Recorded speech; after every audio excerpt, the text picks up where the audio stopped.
હું જેટલા લોકોને ઓળખું ને એમાંથી બે પ્રકારના લોકો મને સૌથી વધારે જોવા મળે છે.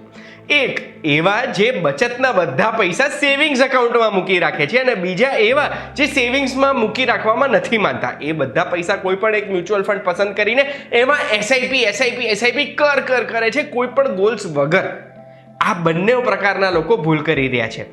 શું ભૂલ કરી રહ્યા છે અને કઈ રીતે એસઆઈપી થી આપણે આપણું ફાઇનાન્શિયલ પ્લાનિંગ કરી શકીએ, એ જો તમે સમજવા માંગતા હોય તો એના માટે ધ્યાનથી સાંભળજો. હું તમને એક વાત કહું.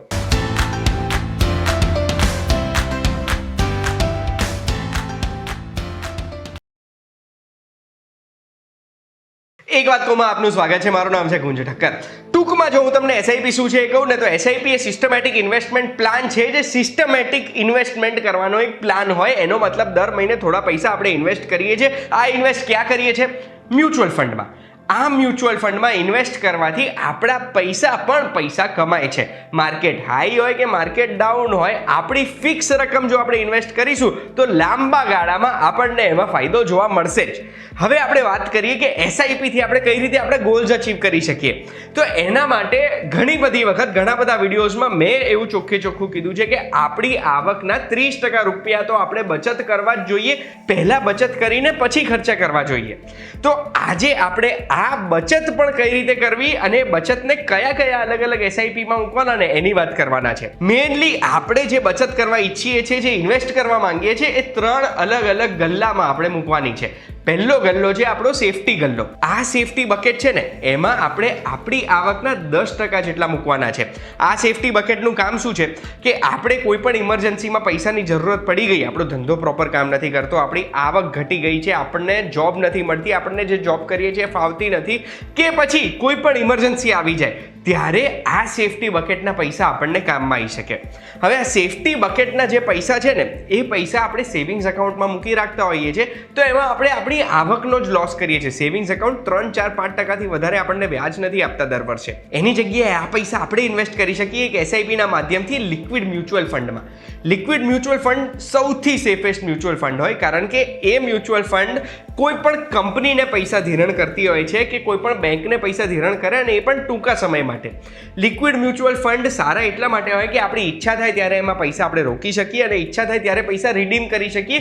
એમાં કોઈ વેઇટિંગ પીરિયડ નથી હોતો. હિસ્ટોરિક રિટર્ન્સનો ડેટા જો હું તમને બતાવું તો લિક્વિડ મ્યુચ્યુઅલ ફંડમાં આપણને વાર્ષિક 5-6% જેટલું રિટર્ન મળે, એટલું રિટર્ન મળતું હોય છે. એનો મતલબ કે આપણા પૈસા આપણે સેવિંગ્સ એકાઉન્ટમાં મૂકી રાખીએ, એના કરતાં લિક્વિડ મ્યુચ્યુઅલ ફંડ્સમાં આપણને બેટર રિટર્ન મળે છે. આપણે લિક્વિડ મ્યુચ્યુઅલ ફંડમાં સેફટી ગલ્લામાં કેટલા પૈસા નાખવાના? તો આપણા 6 મહિનાના ખર્ચા કવર થઈ જાય ને, એટલા પૈસા લિક્વિડ મ્યુચ્યુઅલ ફંડમાં આપણે ઇન્વેસ્ટ કરવાના. એના પછી જે 10% આપણે સેફટી વાળા ગલ્લાના જે પૈસા છે ને, એ આપણે ઇન્વેસ્ટ કરવાના છે લોંગ ટર્મમાં. પણ લોંગ ટર્મની વાત કરીએ એ પહેલાં આપણે શોર્ટ ટર્મ ગોલ્સ માટેનું ઇન્વેસ્ટમેન્ટની વાત કરીએ. આપણા જે પણ શોર્ટ ટર્મ ગોલ્સ હોય, એ આપણો શોર્ટ ટર્મનો બીજો ગલ્લો બને છે, જે આવનારા 5 વર્ષમાં આપણને પૈસાની જરૂરત પડશે ને, એનું સેવિંગ્સ થયું. આમાં પણ આપણે આપણી આવકના 10% કે પછી આપણા બચતનો ત્રીજો ભાગ ઇન્વેસ્ટ કરવાનો છે. અને આ શોર્ટ ટર્મ ગોલ્સનું ઉદાહરણ જો તમને આપું ને, તો આપણે વાહન લેવું છે, ડાઉન પેમેન્ટ મૂકવું છે, ફરવા જવું છે, બીજો કોઈ પણ મોટો ખર્ચો આવી રહ્યો છે, એ આવનારા 5 વર્ષમાં જે છે ને, એના માટે આપણે શોર્ટ ટર્મ મ્યુચ્યુઅલ ફંડમાં પૈસા ઇન્વેસ્ટ કરી શકીએ. અને હિસ્ટોરિક રિટર્ન્સ જો તમને બતાડું તો 7-8% જેટલા રિટર્ન્સ આમાં મળે છે. આ પણ ખાસા સેફ હોય છે, કારણ કે આ ઇક્વિટીમાં ઇન્વેસ્ટ નથી કરતા, ડેટ ફંડ હોય છે કે પછી બોન્ડ્સ આ ફંડથી ખરીદવામાં આવે છે. બેસિકલી બધી કંપનીઓનું કે સરકારનું દેવું આ ફંડ લે છે અને દેવામાં પૈસા સામે આપે છે, એટલે આપણને વ્યાજ જેટલી આવક મળે છે આમાં. આપણે જો અગર શોર્ટ ટર્મ ડેટ ફંડ નથી લેવા, તો આપણે નેશનલ સેવિંગ સર્ટિફિકેટમાં પણ ઇન્વેસ્ટ કરી શકીએ છીએ, કે પછી કોર્પોરેટ બોન્ડ્સ કે ગવર્મેન્ટ બોન્ડ્સ પણ આપણે ખરીદી શકીએ છીએ, જેનાથી આપણને ફિક્સ આટલા પૈસા મળશે જ, એ ગેરંટીડ થઈ જાય અને એની સામે આપણી મૂડી પણ સચવાયેલી રહે. અત્યારે ફિક્સ ડિપોઝિટનો ઇન્ટરેસ્ટ રેટ પણ ઊંચો છે. ફિક્સ ડિપોઝિટમાં પણ આપણે ઇન્વેસ્ટ કરી શકીએ છીએ, અગર આપણે 7-8% રિટર્ન આવનારા 5 વર્ષ માટે જોઈતું હોય અને આપણો કોઈ આવો ગોલ છે તો. ત્રીજું આપણે આવીએ લોંગ ટર્મ ગોલ્સ ઉપર. આ લોંગ ટર્મ ગોલ્સનો જે ગલ્લો છે ને, આમાં પણ આપણી બચતનો ત્રીજો ભાગ કે આપણી આવકના 10% જેટલું કે પછી વધારે આપણે જેટલું કરી શકતા હોય એટલું આમાં ઇન્વેસ્ટ કરવાનું આવશે. હવે લોંગ ટર્મ જો અગર આપણે પૈસા હોલ્ડ કરીને બેસી શકીએ છીએ, આ પૈસાની જરૂરત આપણને શોર્ટ ટર્મમાં નથી, એટલે આ પૈસામાં આપણે વધારે રિસ્ક લઈ શકીએ. હું તમને જો ચાર્ટ બતાડું નિફ્ટી 50નો, તો આપણા દેશની ટોપ 50 કંપનીઓનો ચાર્ટ જોઈને એટલું તો ખબર પડે જ છે કે કંપનીઓનું વેલ્યુએશન વધારે જ જાય છે અને આ વેલ્યુએશન ઉપર જ જશે. વચ્ચે વચ્ચે એવા ફેઝિસ આવે જ્યારે વેલ્યુએશન ઘટી જાય, પણ જો આપણે લોંગ ટર્મ અગર જો જોઈશું, 10 વર્ષનો આપણી જોડે ટાર્ગેટ હશે, તો એવા સંજોગોમાં આપણને તો 12 થી 15% જેટલું રિટર્ન મળવાનું જ છે. અને લોંગ ટર્મમાં આપણે ઇન્વેસ્ટ કરવું છે તો ઇન્ડેક્સ મ્યુચ્યુઅલ ફંડમાં આપણે ઇન્વેસ્ટ કરી શકીએ છીએ, એસઆઈપી કરી શકીએ છીએ દર મહિને, જેનાથી આપણને આ 12 થી 15% વાર્ષિકનો ફાયદો મળેલો રહે. હવે જો અગર આપણું રિસ્ક એપિટાઇટ વધારે છે, હજુ પણ વધારે રિસ્ક લેવા આપણે માંગીએ છીએ, તો સ્મોલ કેપ મ્યુચ્યુઅલ ફંડમાં ઇન્વેસ્ટ કરી શકીએ. તમે સર્ચ કરશો તો સ્મોલ કેપના ઘણા બધા મ્યુચ્યુઅલ ફંડ મળશે, જેમાં 15 થી 30% જેટલું વાર્ષિક રિટર્ન મળે છે.